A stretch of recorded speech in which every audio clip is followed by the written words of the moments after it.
भारत माता की, भारत माता की।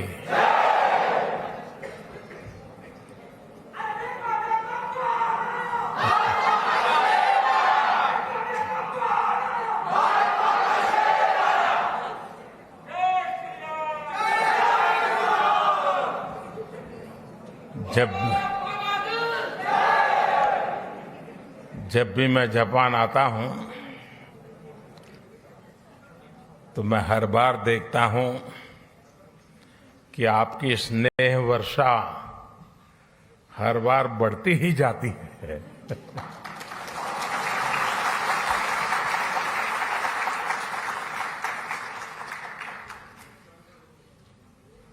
आप में से कई साथी ऐसे हैं जो अनेक वर्षों से यहां बसे हुए हैं। जापान की भाषा, यहाँ की वेशभूषा, कल्चर, खानपान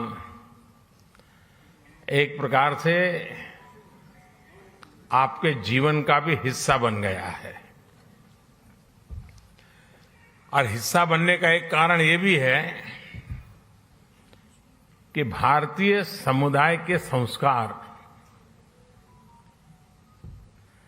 समावेशक रहे हैं, लेकिन साथ साथ जापान में अपनी परंपरा, अपने मूल्य, अपनी जीवन पद्धति, उसके प्रति जो कमिटमेंट है वो बहुत गहरा है। और इस दोनों का मिलन हुआ है, इसलिए स्वाभाविक रूप से एक अपनेपन के महसूस होना बहुत स्वाभाविक होता है। साथियों, आप यहां रहे हैं, काफी लोग आप लोग यहां बस गए हैं। मैं जानता हूं कईयों ने यहां शादी भी कर ली है।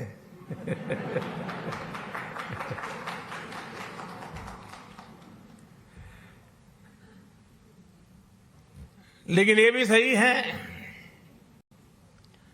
कि इतने सालों से यहां जुड़ने के बावजूद भी भारत के प्रति आपकी श्रद्धा, भारत के संबंध में जब अच्छी खबरें आती हैं तो आपकी खुशियों का पार नहीं रहता है, होता है ना। और कभी कोई बुरी खबर आ जाए तो सबसे ज्यादा दुखी भी आप ही होते हैं। ये विशेषता है हम लोगों की कि हम कर्म भूमि से तन मन से जुड़ जाते हैं, खप जाते हैं, लेकिन मातृभूमि के जो जड़ों से जुड़ाव है उससे कभी दूरी नहीं बनने देते हैं। और यही हमारा सबसे बड़ा सामर्थ्य है। साथियों, स्वामी विवेकानंद जी जब अपने ऐतिहासिक संबोधन के लिए शिकागो जा रहे थे तो उससे पहले वो जापान आए थे। और जापान ने उनके मन मंदिर में, उनके मन मस्तिष्क पर एक गहरा प्रभाव छोड़ा था। जापान के लोगों की देशभक्ति, जापान के लोगों का आत्मविश्वास, यहां का अनुशासन, स्वच्छता के लिए जापान के लोगों की जागरूकता, विवेकानंद जी इसकी खुल करके प्रशंसा की थी।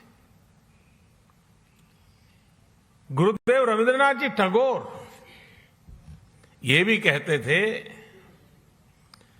जापान एक ऐसा देश है जो एक ही साथ प्राचीन भी है और आधुनिक भी है।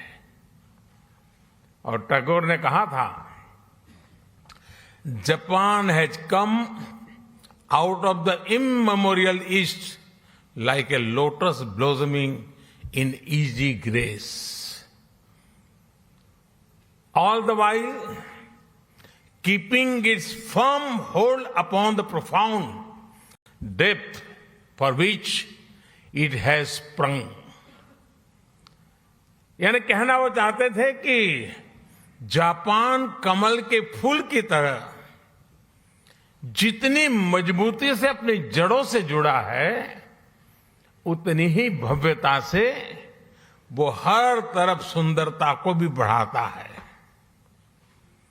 हमारे इन महापुरुषों की ऐसी ही पवित्र भावनाएं जापान के साथ हमारे संबंधों की गहराइयों को स्पष्ट करती हैं.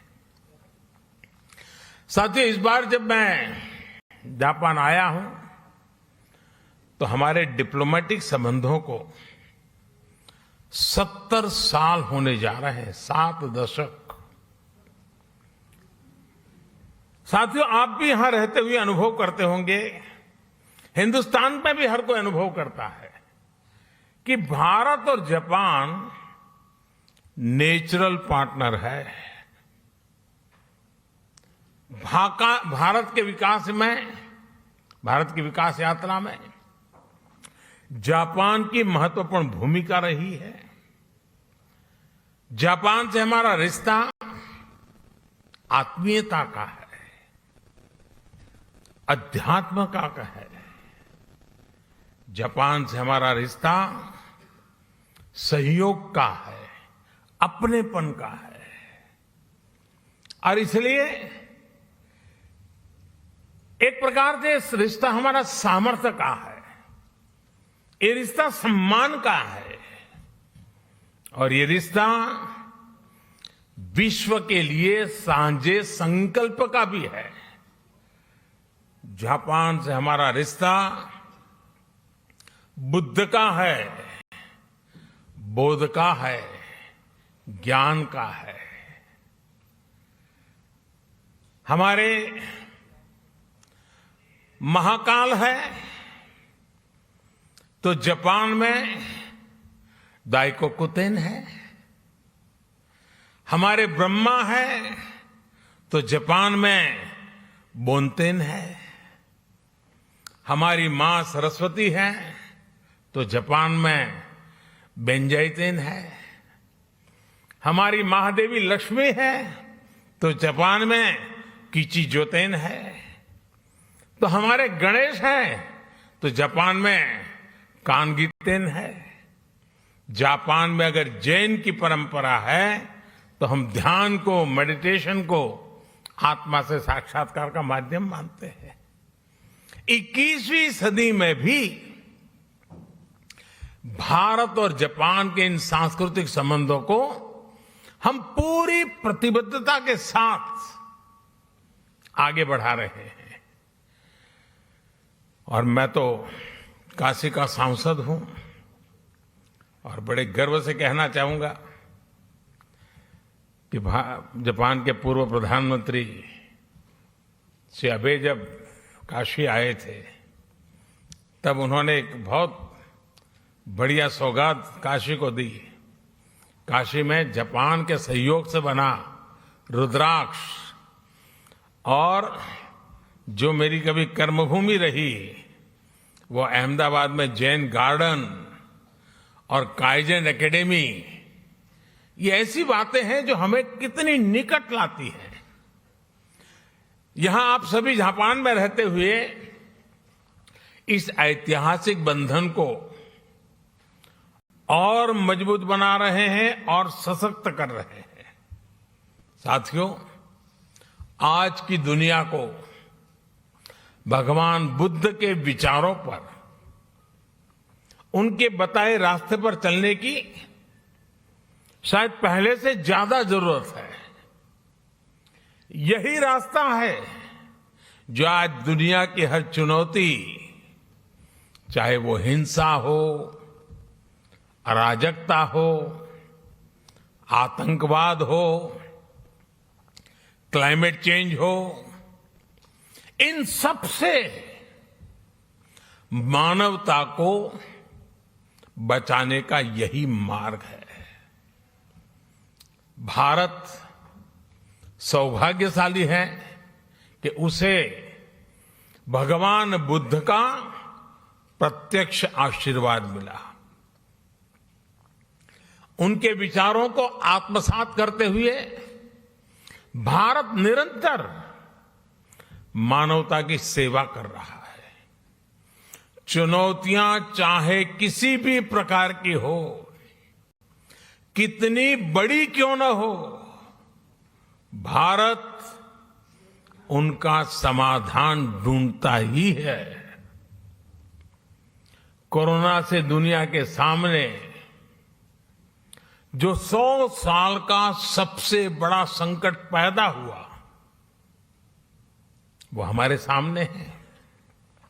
और ये जब शुरू हुआ था तब किसी को नहीं पता था कि आगे क्या होगा। शुरू में तो ऐसा ही लग रहा था, वहां आया है, यहां क्या है। किसी को पता नहीं था इसको कैसे हैंडल किया जाए, और न वैक्सीन भी नहीं थी, और न इस बात का कोई आइडिया था कि वैक्सीन कब तक आएगी। यहां तक कि इस बात पर भी डाउट था कि वैक्सीन आएगी या नहीं आएगी। चारों तरफ अनिश्चितता का माहौल था। उन परिस्थितियों में भी भारत ने दुनिया के देशों में दवाएं भेजी। जब वैक्सीन्स अवेलेबल हुई तो भारत ने मेड इन इंडिया वैक्सीन्स अपने करोड़ों नागरिकों को भी और दुनिया के 100 से अधिक देशों को भी भेजी।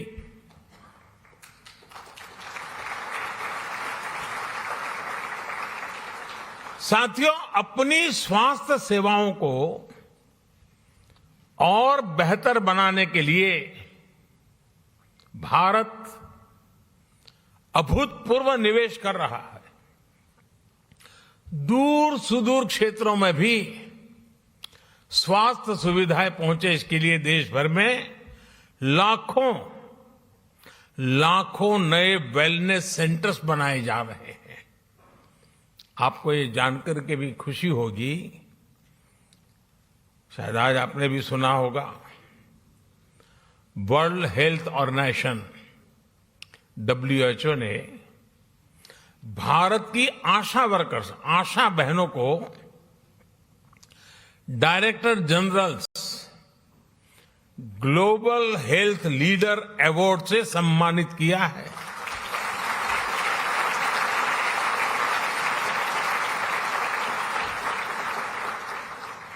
भारत की लाखों आशा बहनें मैटरनल केयर से लेकर के वैक्सीनेशन तक, पोषण से लेकर के स्वच्छता तक देश के स्वास्थ्य अभियान को गति दे रही है। और गांव के अंदर मैं आज जापान की धरती से हमारी सभी आशा वर्कर बहनों को हृदय से बहुत बहुत बधाई देता हूं, उनको सैल्यूट करता हूं।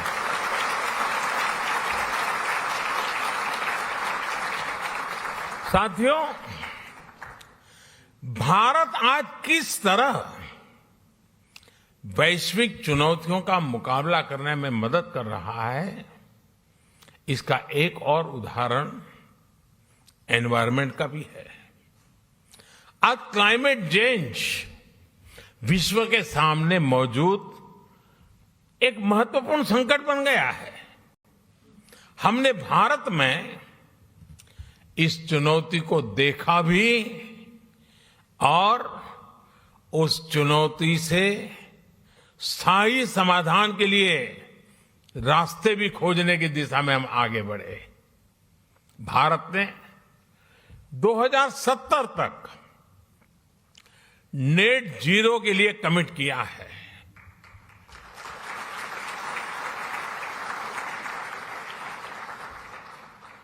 हमने इंटरनेशनल सोलर अलायंस जैसे ग्लोबल इनिशिएटिव का भी नेतृत्व किया। क्लाइमेट चेंज के कारण दुनिया पर नेचुरल डिजास्टर्स का खतरा भी बढ़ गया है।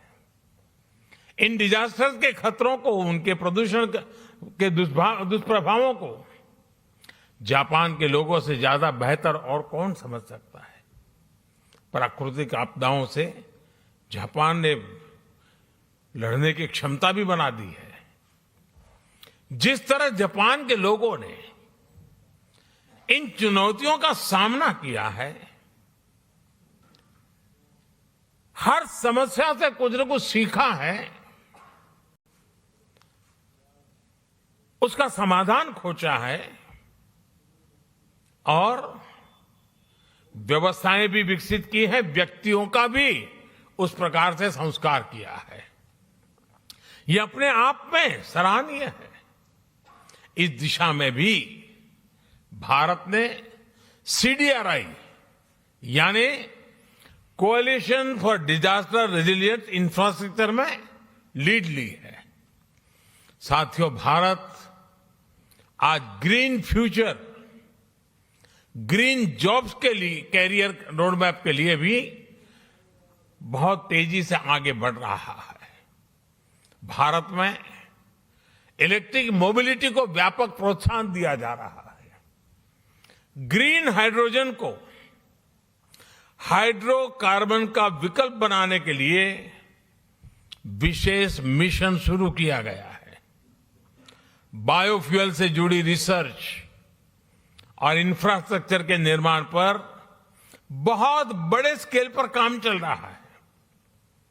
भारत ने इस दशक के अंत तक अपनी टोटल इंस्टॉल्ड पावर कैपेसिटी का 50% नॉन फॉसिल फ्यूल से पूरा करने का संकल्प लिया है।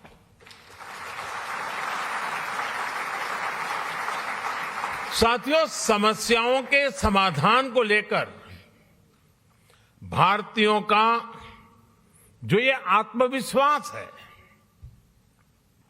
ये आत्मविश्वास आज हर क्षेत्र में,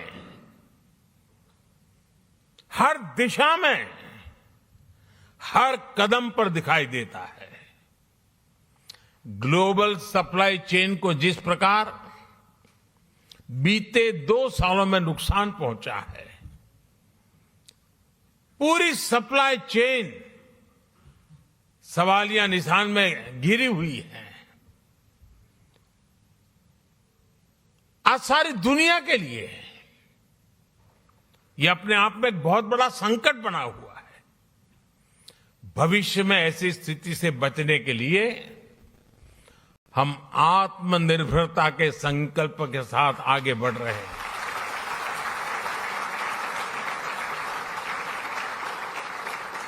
और आत्मनिर्भरता का ये हमारा संकल्प सिर्फ भारत के लिए है ऐसा नहीं है। ये एक stable, trusted global supply chain के लिए भी बहुत बड़ा इन्वेस्टमेंट है। आज पूरी दुनिया को यह एहसास हो रहा है कि जिस स्पीड और स्केल पर भारत काम कर सकता है वो अभूतपूर्व है। दुनिया को आज ये भी दिख रहा है कि जिस स्केल पर भारत अपनी इंफ्रास्ट्रक्चर और इंस्टीट्यूशनल कैपेसिटी बिल्डिंग उस पर जो जोर दे रहा है यह भी अभूतपूर्व है। मुझे खुशी है कि हमारी इस कैपेसिटी के निर्माण में जापान एक अहम भागीदार है। Mumbai Ahmedabad high speed rail हो, दिल्ली मुंबई इंडस्ट्रियल कॉरिडोर हो, डेडिकेटेड फ्रेट कॉरिडोर हो, ये भारत जापान के सहयोग के बहुत बड़े उदाहरण हैं। साथियों, भारत में हो रहे बदलावों में एक और खास बात है। हमने भारत में एक स्ट्रांग और रेजिलिएंट रिस्पॉन्सिबल डेमोक्रेसी की पहचान बनाई है। उसको बीते 8 सालों में हमने लोगों के जीवन में सकारात्मक बदलाव का माध्यम बनाया है। भारत की डेमोक्रेटिक प्रोसेस से आज समाज के वो लोग भी जुड़ रहे हैं जो कभी गौरव के साथ ये अनुभव नहीं कर रहे थे कि वो भी इसका हिस्सा है। हर बार हर इलेक्शन में रिकॉर्ड टर्नआउट, और उसमें भी यहां जो हमारी माताएं बहनें हैं उनको जरा खुशी होगी।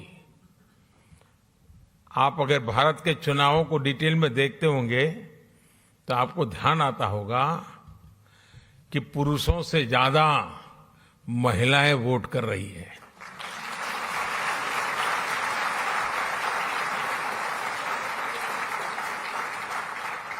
ये इस बात का प्रमाण है कि भारत में डेमोक्रेसी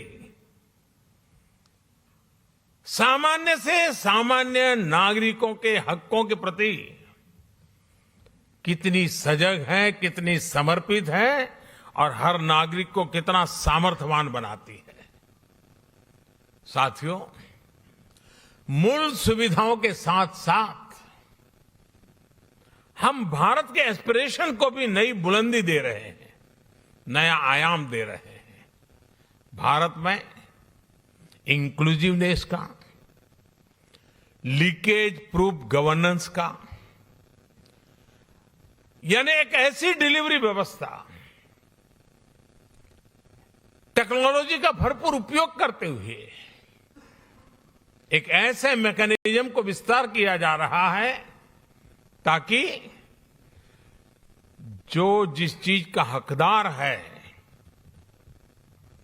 वो बिना मुसीबतें, बिना कोई सिफारिश को, बिना कोई करप्शन किए अपने हक को प्राप्त कर सकता है, और उसमें हम पूरी ताकत से जुटे हुए हैं।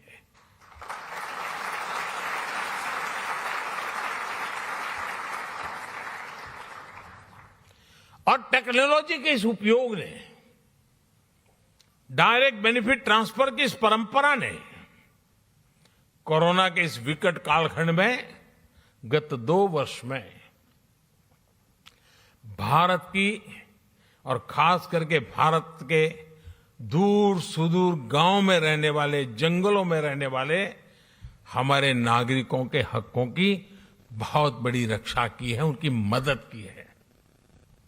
साथियों, भारत का बैंकिंग सिस्टम इन मुश्किल हालात में भी निरंतर चलता रहा, और उसका एक कारण भारत में जो डिजिटल रिवॉल्यूशन आया है, डिजिटल नेटवर्क की जो ताकत बनी है, उसका ये परिणाम मिल रहा है। और आपको साथियों जानकर के खुशी होगी, पूरी दुनिया में जो डिजिटल ट्रांजैक्शन होते हैं ना, कैशलेस, यहां जापान में तो आप लोग टेक्नोलॉजी से भली भांति परिचित रहते हैं, लेकिन ये बात सुनकर के आनंद होगा, आश्चर्य होगा और गर्व होगा। पूरे विश्व में जितना भी डिजिटल ट्रांजैक्शन होता है उसमें से 40% अकेले भारत में होता है।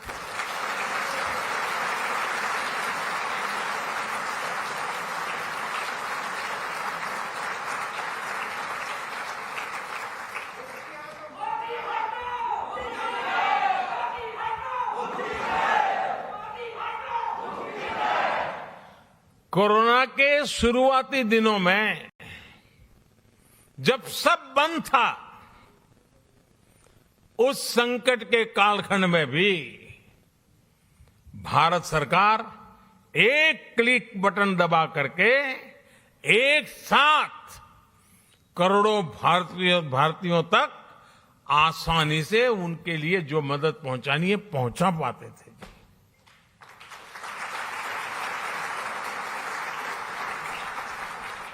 और जिसके लिए मदद तय थी उसी को मिली समय पर मिली और इस संकट से जूझने का उसे सामर्थ्य भी मिला। भारत में आज सही मायने में पीपल लेड गवर्नेंस काम कर रही है। गवर्नेंस का यही मॉडल डिलीवरी को एफिशिएंट बना रहा है। यही डेमोक्रेसी पर निरंतर मजबूत होते विश्वास का सबसे बड़ा कारण है। साथियों, आज जब भारत आजादी के 75 साल मना रहा है, आजादी का अमृत महोत्सव मना रहा है, तो वो आने वाले 25 साल यानी आजादी के 100वें वर्ष तक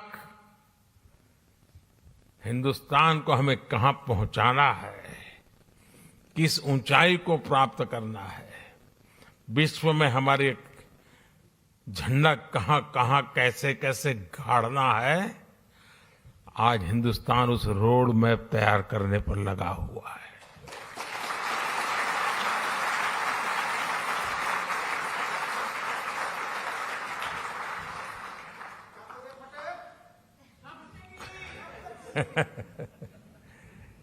आजादी का ये अमृतकाल भारत की समृद्धि का, संपन्नता का एक बुलंद इतिहास लिखने वाला है। दोस्तों, मैं जानता हूं कि ये जो संकल्प हमने लिए हैं, ये संकल्प आप पे बहुत बड़े हैं, लेकिन साथियों, मेरा जो लालन पालन हुआ है, मुझे जो संस्कार मिले हैं, जिन जिन लोगों ने मुझे गढ़ा है, उसके कारण मेरी भी एक आदत बन गई है। मुझे मक्खन पर लकीर करने में मजा नहीं आता है, मैं पत्थर पर लकीर करता हूं।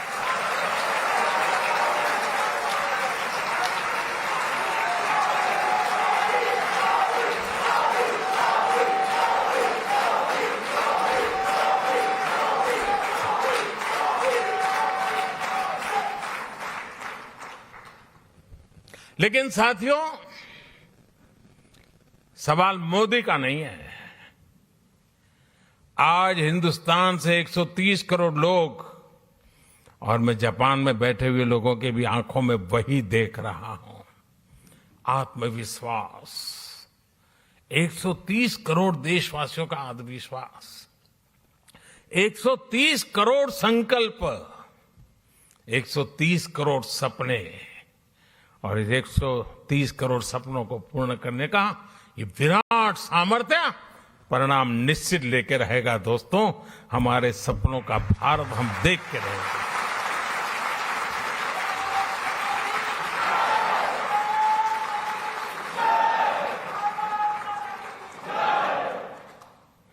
आज भारत अपनी सभ्यता, अपनी संस्कृति, अपनी संस्थाओं के, अपने खोए हुए विश्वास को फिर से हासिल कर रहा है। दुनिया भर में कोई भी भारतीय आज सीना तान करके, आंख में आंख मिला करके हिंदुस्तान की बात बड़े गर्व से कर रहा है। ये परिवर्तन आया है।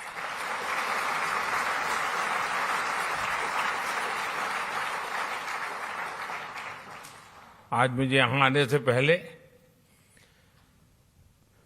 भारत की महानताओं से प्रभावित कुछ लोग जो अपना जीवन खपा रहे हैं, ऐसे लोगों के दर्शन करने का मुझे मौका मिला,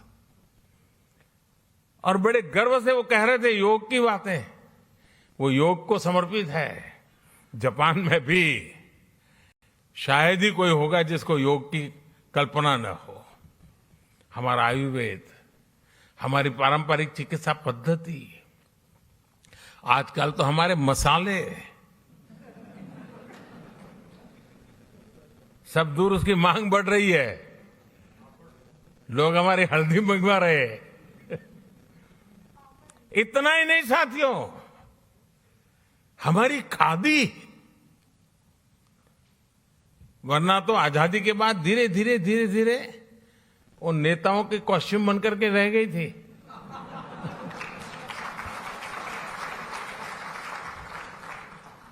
आज उसका पुनर्जीवन हो गया है। खादी ग्लोबल बन रही है जी। यही तो भारत की बदलती हुई तस्वीर है दोस्तों। आज का भारत अपने अतीत को लेकर जितना गौरवान्वित है, उतना ही tech led, science led, innovation led, talent led future को लेकर भी आशावान है। जापान से प्रभावित होकर स्वामी विवेकानंद जी ने एक बार कहा था कि हम भारतीय नौजवानों को अपने जीवन में कम से कम एक बार जापान की यात्रा जरूर करनी चाहिए।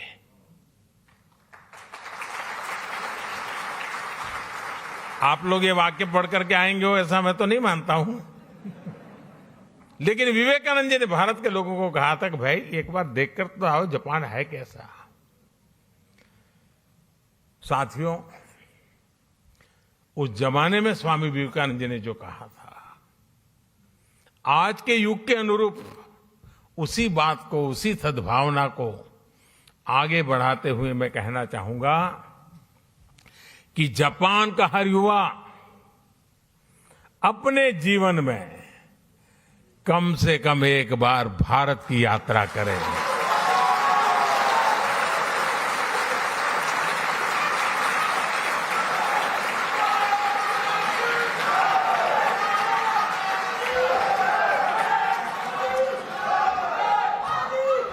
आपने अपनी स्किल से, अपने टैलेंट से, अपनी एंटरप्रेन्योरशिप से जापान की इस महान धरती को मंत्रमुग्ध किया है। भारतीयता के रंगों से, भारत की संभावनाओं से भी आपको जापान को लगातार परिचित कराना है। आस्था हो या एडवेंचर, जापान के लिए तो भारत एक स्वाभाविक टूरिस्ट डेस्टिनेशन है। और इसलिए भारत चलो, भारत देखो, भारत से जुड़ो, इस संकल्प से जापान के हर मेरे भारतीय से मैं आग्रह करूंगा कि वो उससे जुड़े। मुझे विश्वास है कि आपके सार्थक प्रयासों से भारत जापान की दोस्ती को नई बुलंदी मिलेंगी। इस अद्भुत स्वागत के लिए, और मैं देख रहा था, अंदर आ रहा था, चारों तरफ जोश, नारे, उत्साह, और जितना भारत को आप अपने में जीने की कोशिश करते दिख रहे हो, ये सचमुच में दिल को छूने वाला है।